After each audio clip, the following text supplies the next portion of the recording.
بسم اللہ الرحمن الرحیم۔ اللہ اکبر کبیرہ والحمدللہ کثیرہ وسبحان اللہ بکرۃ و اصیلا۔ آپ یہ دیکھیں گے کہ زندگی کے اندر جو پریشانیاں ہیں، مشکل ہیں، مصیبتیں ہیں، در حقیقت کہیں نہ کہیں یہ آپ کے لیے سبق ہوتا ہے، بشرطے کہ آپ اس پر غور و فکر کریں۔ آپ کی زندگی کے اندر جو کچھ بھی معاملات ہو رہے ہیں، چاہے وہ آسانیاں ہیں چاہے وہ سختی ہے، در حقیقت ہر چیز باری تعالیٰ نے ایک نظام کے تحت طے کر دی ہے، کوئی چیز اس میں اتفاق نہیں ہے۔ مثال کے طور پر کوئی عزیز ہے، اس کا انتقال ہو جاتا ہے اور ہم پھر اپنے طور پر اس بات کو سوچتے ہیں کہ اگر ہم اس ہسپتال سے نہ صحیح اس ہسپتال لے جاتے تو شاید یہ انسان بچ جاتا، یا بالفرض ہم اس ڈاکٹر سے نہ صحیح اس ڈاکٹر سے علاج کرواتے تو شاید امید کی جاتی کہ یہ بچ جاتا۔ در حقیقت یہ تمام باتیں اس بات کی طرف اشارہ ہے کہ جو رب العالمین نے طے کیا تھا آپ اس کو بدل سکتے تھے، جبکہ یہ ممکن نہیں ہے۔ تو اگر آپ نے اسباب کے تحت کوشش کی اور آپ اس میں کس حد تک کامیاب ہوئے لیکن پھر بھی وہ انسان نہ بچ پایا، تو در حقیقت منشا الہی جو ہے وہ یہی تھی، اور ہمیں اسی بات پر رب العالمین سے راضی رہنا چاہیے۔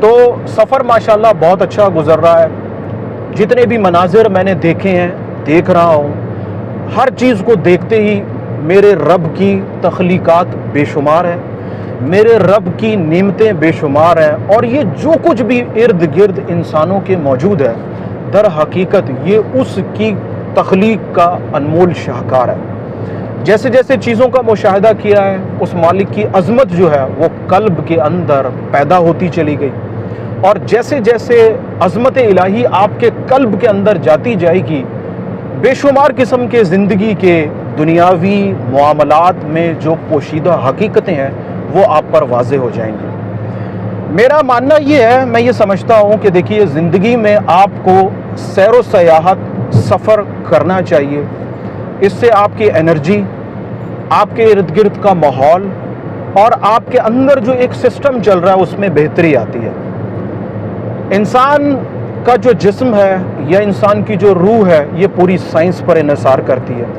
آپ جس ماحول میں زندگی گزار رہے ہیں، رہتے ہیں، اس ماحول کا اثر آپ کے ظاہر پر بھی پڑتا ہے اور آپ کے باطن پر بھی پڑتا ہے۔ اسی طریقے سے اگر ایک ٹینشن آپ کے گرد موجود ہے اور اسی ٹینشن میں آپ رہ رہے ہیں تو پھر میرا آپ کو مشورہ ہوگا کہ آپ اپنی جگہ کو بدلیں، کوشش کریں ممکن ہو سکے تو کسی اور شہر چلے جائیں۔ بعض لوگوں کے لیے یہ مشکل ہوگا، تو کوشش یہ کریں کہ اپنی جگہ کو بدل لیں، اپنے وقت کو اپنے بہترین دوستوں کے ساتھ، اپنے رشتہ داروں کے ساتھ گزاریں، کوشش کریں، اس سے آپ کے ذہن پر، آپ کے اعصاب پر، آپ کی زندگی پر بہت پازیٹیو فرق آئے گا۔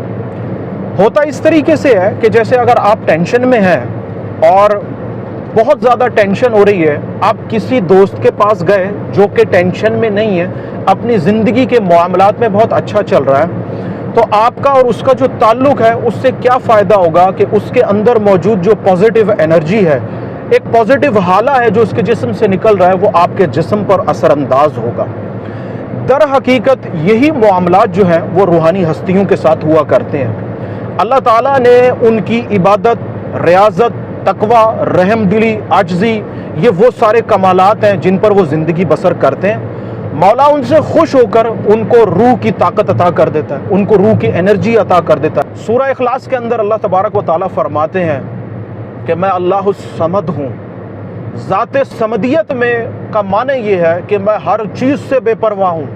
اگر تم یہ سمجھتے ہو کہ تم جو کر رہے ہو اس سے میری ذات متاثر ہوگی تو تم یہ سن لو کہ میں وہو السمیع البصیر بھی ہوں اور میں اللہ الصمد بھی ہوں۔ میں تمام تر چیزوں سے بے پرواہ ہوں، میں چاہوں گا تو معاف کر دوں گا، میں چاہوں گا تو نہیں کروں گا، کوئی چیز مجھے متاثر نہیں کر سکتی، یہاں تک کہ انسان کی عاجزی، اس کا اخلاق۔ تو کوشش کیجئے ان چیزوں کی پابندی کی۔ اللہ تبارک و تعالیٰ کی بارگاہ میں عاجزانہ دعا ہے، سفر بھی کر رہا ہوں، قلب سے اسے یاد بھی کر رہا ہوں، اور پھر میں نے یہ سوچا کہ جو چیز میں سوچ رہا ہوں، جو چیز میں سمجھ رہا ہوں وہ آپ تک پہنچاؤں۔ میرے ایک پیارے بہت پیارے بھائی ہیں جو میرے ساتھ ہم سفر ہیں اور میرے ساتھ بیٹھے ہیں، ڈرائیونگ کر رہے ہیں، اور ان کے سارے انتظامات ہیں، یہ مجھے لے کے آئے ہیں، انہوں نے مجھے ایک بہت طویل سفر کروانا ہے، اور مزارات پر بھی یہ میرے ساتھ ہیں۔ اللہ تعالیٰ ان کو جزائے خیر دے، ان کے بچوں کو جزائے خیر دے، اور ان کی نسلوں کے لیے جو ہم کرنے جا رہے ہیں اس کا صلہ اللہ ہمیں بھی ہماری زندگیوں میں عطا فرمائے اور ان کی نسلوں کو بھی عطا فرمائے۔ تو ایسا نہیں ہے کہ آپ جو مجھے دیکھ رہے ہیں آپ مجھے یاد نہیں ہیں۔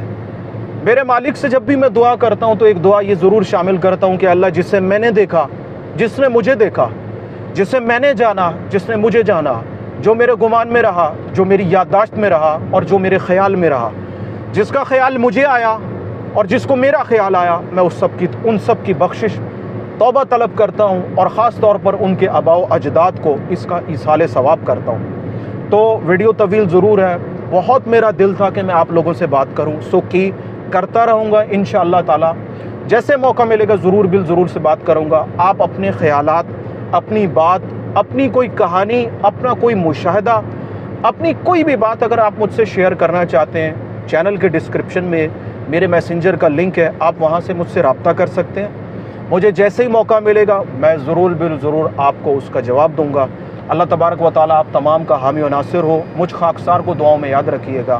آمین ثم آمین۔